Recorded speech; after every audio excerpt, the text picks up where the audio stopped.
В архивах музея Эшмолиана в Оксфорде, затерянный среди бесчисленных коробок с материалами давно забытых экспедиций, лежит ветхий полевой дневник. Его кожаный переплет растрескался от беспощадного солнца пустыни, тонкие страницы пожелтели и стали настолько ломкими, что к ним страшно прикоснуться.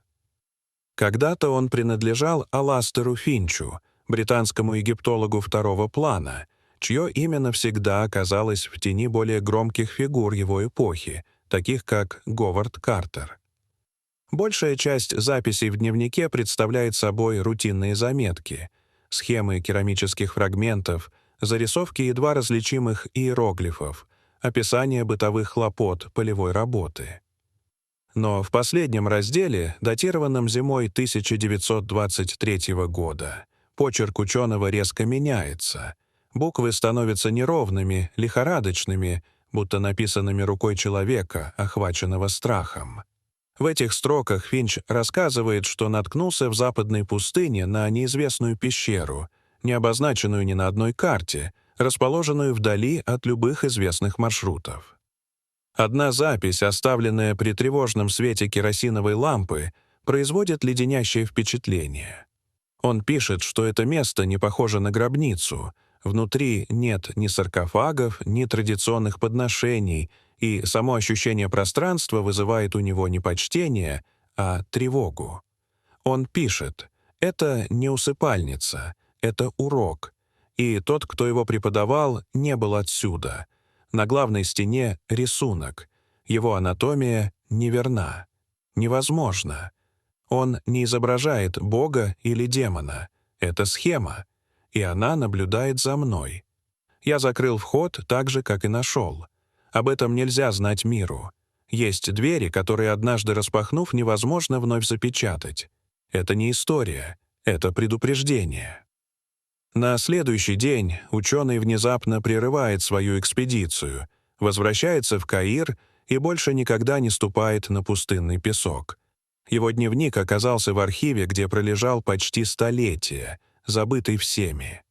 Эта книга — не просто отчет, а ключ к тайне, способный опрокинуть все, что мы привыкли думать о величайшей цивилизации древности. Что увидел Аластер Финч в той затерянной пещере?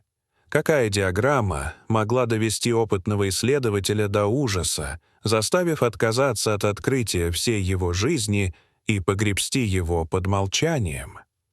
И что случится, если мы, обладая технологиями 21 века, рискнем вновь открыть ту дверь? Чтобы понять его поступок, нужно представить эпоху, в которой он жил. Конец 19-х. Начало 20-х годов 20 века были временем всепоглощающей египтомании. Всего годом раньше, в 1922 году, Говард Картер обнаружил гробницу Тутанхамона, и весь мир утонул в ажиотаже. Газеты пестрели заголовками о несметных сокровищах и древних проклятиях, а каждый состоятельный аристократ считал обязательным проспонсировать собственную археологическую экспедицию в Египет. Это была эпоха выдающихся открытий, сопровождаемая бешеной конкуренцией. Между музеями Британии, Франции, Германии развернулась негласная гонка за древности. Финч в этой атмосфере оказался на периферии. Он принадлежал к старой школе исследователей. Педантичный, методичный, чуждый саморекламе. В отличие от Картера, у него не было богатых покровителей вроде лорда Карнарвона, а его экспедиции финансировались лишь скромными академическими грантами. Финча интересовали не богатство, а знания. Он стремился восстановить карту малоизученных торговых путей западной пустыни. До роковой находки дневник представляет собой спокойную хронику тяжелого быта. Песчаные бури, поломанные оси машин, недостаток воды, но в каждом описании ощущается искренняя страсть исследователя к этой суровой земле. И все изменилось в тот момент, когда он нашел пещеру. Его записи за те несколько дней представляют собой уникальный документ, позволяющий отследить, как восторг исследователя постепенно сменяется непониманием, а затем и первобытным ужасом. День первый. Он наткнулся на странную скальную формацию, от которой ветер в узких трещинах создавал звук, напоминающий органный гул. Местные бедуины обходили это место стороной. У основания утеса Финч заметил следы обработки камня. Линии были слишком ровными и правильными, чтобы быть результатом естественной эрозии. День второй. Расчистив песок, он обнаружил вход — чрезвычайно узкий, закрытый каменной плитой, подогнанный с мастерством, которое он видел лишь в сооружениях Гизы. Понадобился целый день и хитроумная система рычагов, чтобы сдвинуть эту плиту, и когда это наконец удалось, изнутри пахнуло древним, непотревоженным воздухом. Он решил войти на следующий день. День третий. В дневнике он пишет, что то, что увидел внутри, невозможно описать привычными категориями. Стены были гладкими, как отполированное стекло, пространство не напоминало ни одну из известных гробниц. Никаких иероглифов, никаких традиционных ритуальных сцен, лишь идеальные геометрические схемы, выгравированные с невероятной точностью. Он провел весь день, копируя одну из диаграмм, которая поначалу показалась ему изображением поперечного среза растения, выполненным с удивительной детализацией, и уже тогда он отметил, что это открытие может перевернуть все существующие представления о древнеегипетском знании. Но затем наступил переломный момент. В последней записи его почерк окончательно распадается. Он пишет, что внезапно понял — это не растение, а глаз. И не просто глаз, а нечто куда более сложное и жуткое. Он понял значение остальных рисунков и пишет, что подобного знания не должно существовать, что оно не принадлежит человеческой природе. Он ощущает, будто рисунок наблюдает за ним со стены, разумный и холодный. В ту же ночь он решил вновь замуровать вход и уничтожить свои копии. Он пишет, что должен заставить себя забыть, потому что это не предназначено для людей. На этом дневник обрывается. Финч вскоре возвращается в Англию сломленным человеком, бросает египтологию и устраивается скромным преподавателем латыни в провинциальной школе, продолжая до конца жизни бороться с ночными кошмарами. Он умер в 1958 году, унеся загадку с собой. Он хотел оградить мир, но на деле лишь отсрочил неизбежное. История, которая должна была прекратиться в 1923-м, получила второй шанс в 2024 году, когда доктор Ариста Торн, нетипичный египтолог, проводившая больше времени за анализом спутниковых снимков и георадарных данных, чем в библиотеках и гробницах, случайно наткнулась на забытую тетрадь Финча. Ее подход к археологии был цифровым, новаторским, вызывавшим недоверие у консервативных коллег, но именно поиск аномалий в старых экспедиционных отчетах привел ее в архив Эшмолиана. Она вовсе не искала Финча, его дневник был одним из сотен документов, которые она сканировала для новой цифровой карты исследованных территорий. Однако его последние безумные строки зацепили ее. Текст, который кто-то другой списал бы на последствия солнечного удара, показался ей фрагментом реальной аномалии. Первым делом она решила удостовериться в подлинности дневника. Радиоуглеродный анализ подтвердил, что бумага, чернила и клеевой состав переплета соответствуют началу XX века, значит, фальсификацией он быть не мог. Графологическая экспертиза доказала, что даже несмотря на очевидный стресс последних записей, писал один и тот же человек. Тогда встал второй вопрос: был ли Финч вменяемым? Торн месяцами изучала все, что относилось к его биографии: письма, университетские документы, семейные воспоминания знакомых. Перед ней вырисовывался образ предельно рационального, аккуратного, лишенного склонности к мистификациям ученого. Если Финч утверждал, что увидел невозможное, значит, он действительно был уверен в увиденном. Ее гипотеза, хоть и казалась невероятной, строилась на простой логике. Финч обнаружил нечто реальное, настолько выбивающееся из привычной картины мира, что оно разрушило его научное мировоззрение. Она представила предварительные выводы университетскому совету, запросив финансирование на поисковую экспедицию, и, как можно было ожидать, встретила резкое сопротивление. Профессор Рэмси назвал ее идею романтическим вздором и сравнил с легендами о тайных комнатах пирамид и библиотеке Атлантиды, добавив, что тратить $500 000 на поиски пещеры, описанной человеком, перегревшимся на солнце, — безумие. Но Торн была готова к скепсису и представила свой главный аргумент. Хотя Финч не указал координаты, он оставил набор ориентиров — 3 дня пути на верблюдах к юго-западу от оазиса Дахла и «Поющие скалы», где ветер создает характерный звук.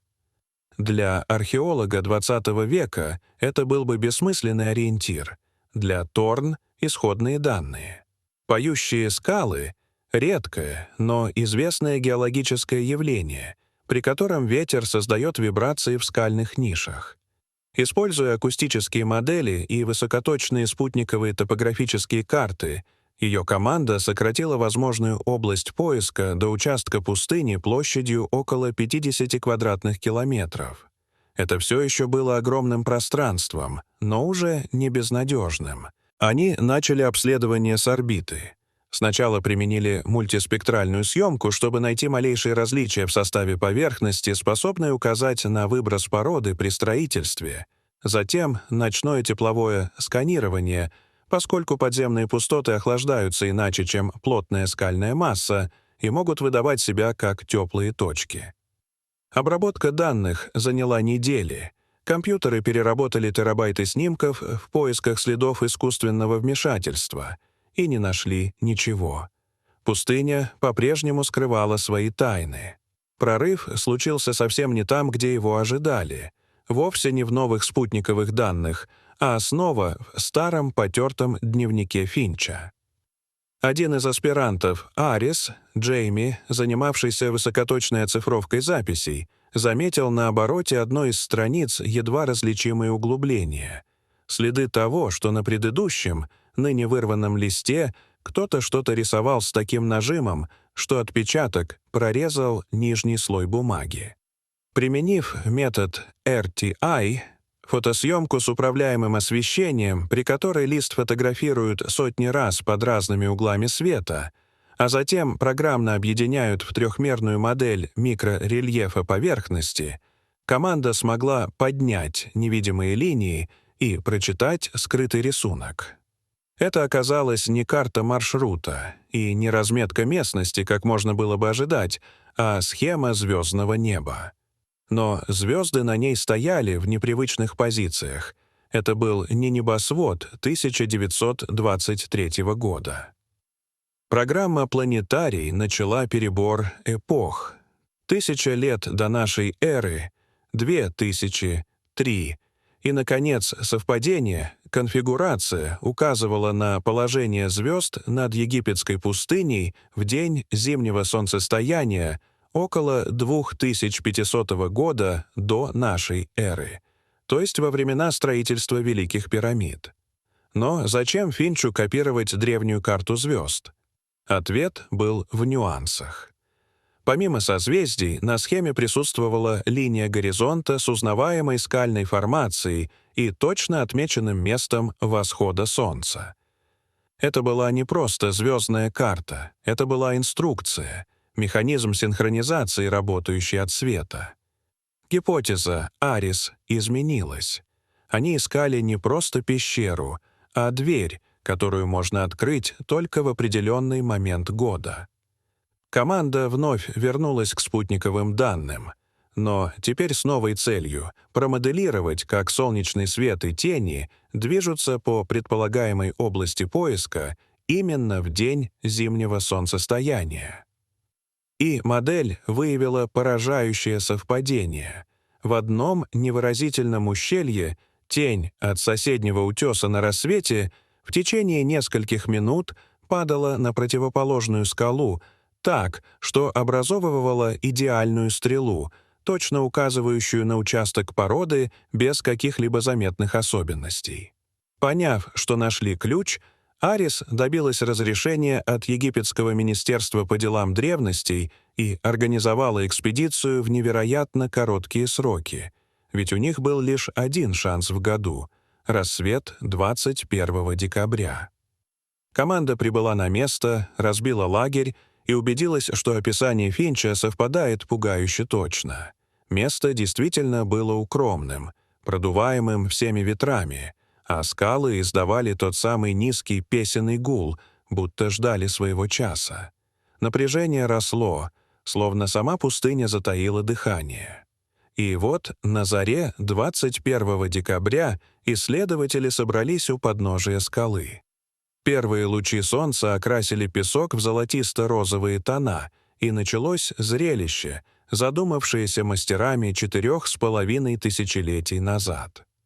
Тень медленно поползла по стене ущелья, вытягиваясь, темнея, принимая все более четкие очертания, и, наконец, на короткий миг превратилась в гигантскую темную стрелу, которая точно указывала на определенную точку у основания скалы.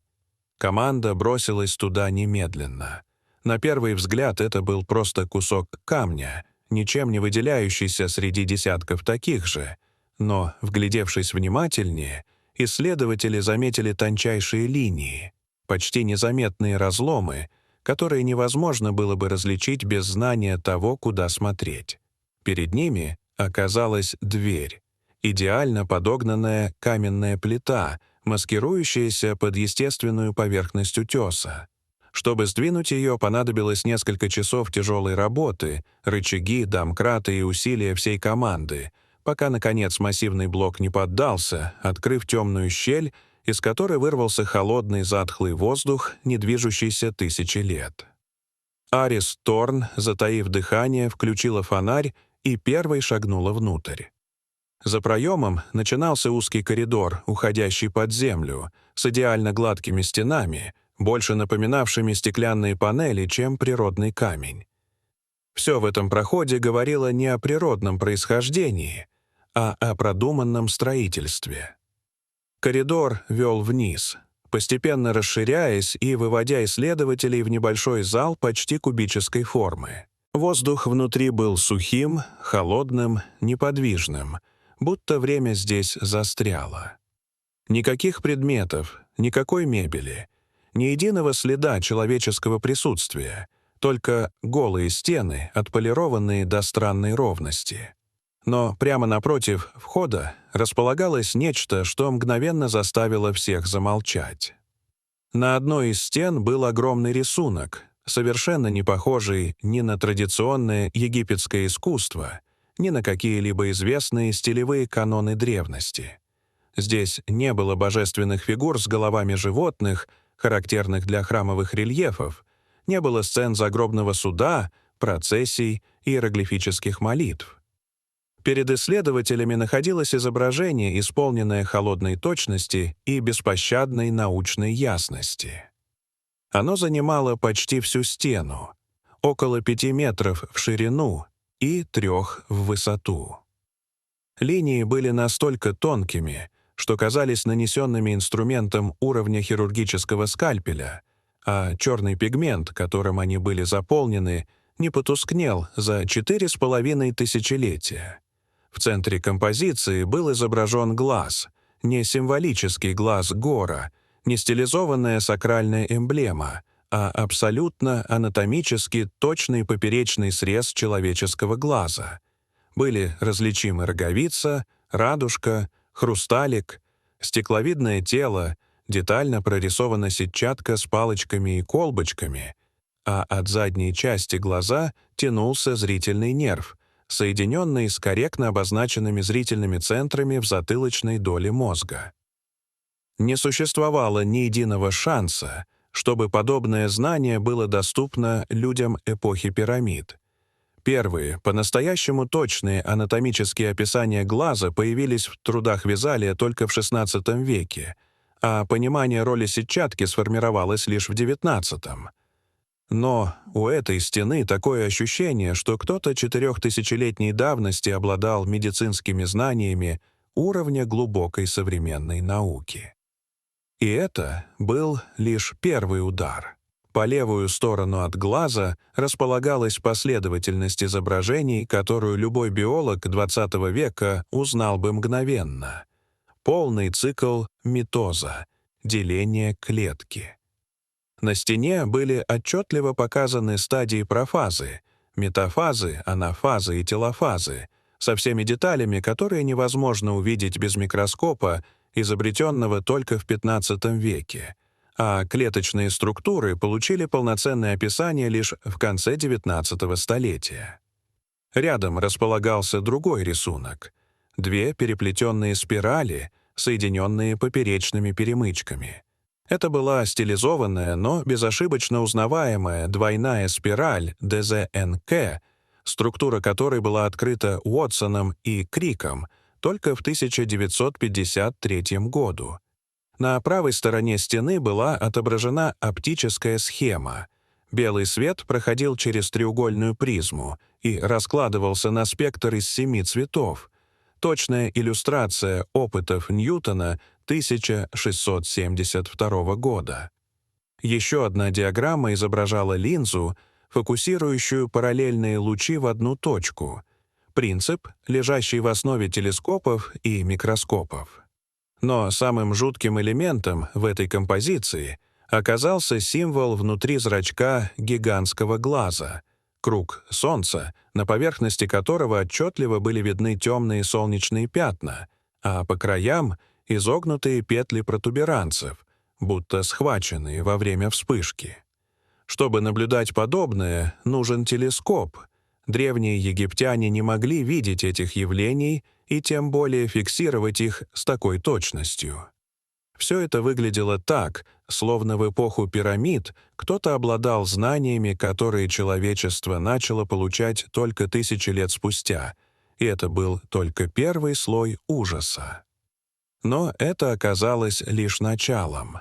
Вокруг гигантского глаза располагались другие научные диаграммы. Митоз, структура ДЗНК, разложение света призмой, принцип линзы, то есть знания, появившиеся у человечества только через 1000 лет. Между схемами стояли фигуры, похожие на людей лишь отчасти. Высокие, с вытянутыми конечностями, большими головами и огромными темными глазами, будто наблюдающие за теми, кто войдет внутрь. Арис поняла слова Финча о том, что рисунок смотрит. Помещение действительно было похоже не на святилище, а на древнюю аудиторию, созданную 4500 лет назад теми, кто обладал невероятно развитой научной традицией. Находку немедленно засекретили. Анализы показали, что пигмент древний, а его структура необычна, почти современная, что исключало подделку.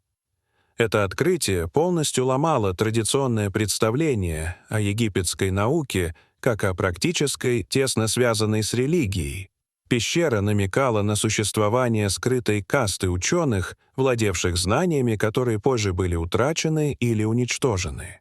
Она могла объяснить многие загадки, точнейшую ориентацию пирамид, идеальную обработку камня, странные технологичные рельефы вроде Дендерского светильника. Возникали две версии. Либо в Египте существовала забытая высокоразвитая земная цивилизация, погибшая или скрытая от истории, либо знания были принесены извне существами, изображенными на стенах, что перекликалось с мифами о богах-учителях и легендами о Шемсу-Гор. Пещера впервые давала материальную основу для таких вопросов. Перед исследователями был артефакт, древность которого не вызывала сомнений, но содержащий знания, неподвластные той эпохе. Работы продолжались, георадар нашел новые полости, исследователи пытались понять странную письменность между изображениями, но главное уже было ясно. Привычная история рушилась, показывая, что до нас могла существовать другая цивилизация. И это заставляло задуматься, что с ней случилось, как ее знание исчезло, и не повторит ли наш мир ту же судьбу. Дорогие зрители, что вы думаете об этой истории? Расскажите, пожалуйста, в комментариях. А если вам понравилось это видео, то ставьте лайк и подписывайтесь на наш канал. До свидания.